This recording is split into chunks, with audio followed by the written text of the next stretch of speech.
Here is why you should care about the fighting that is going on in Sudan.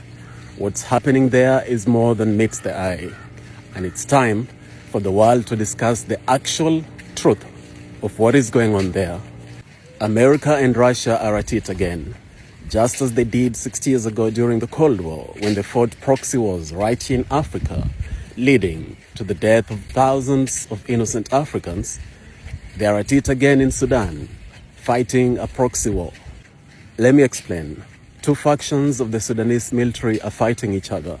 One of them is led by Lieutenant General Mohamed Hamdan, head of the paramilitary group known as Rapid Support Forces. The other faction is led by the Sudanese Army Chief, General Abdel Fattah al-Burhan. So why are they fighting? This is where Russia and USA come into the picture. You see, in the last couple of months, Russia has finalized a deal with Sudan to establish Russia's naval base in Sudan's Red Sea coast. America is not too happy with that. Actually, they're furious. America's ambassador to Sudan, John Godfrey, expressly warned Sudan not to seal that deal with Russia, but they're going ahead and doing just that. And so when the paramilitary unit began fighting the other faction of the army, that wasn't happening in a vacuum.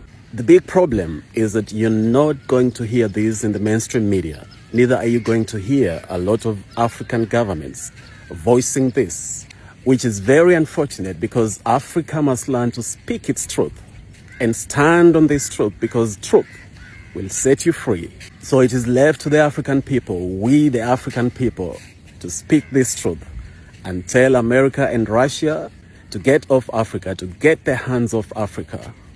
The days of the Cold War, the days of the shenanigans of the Cold War are completely over, and they cannot fight proxy wars in Africa at the expense of innocent African lives. That has to stop. The fighting in Sudan must stop.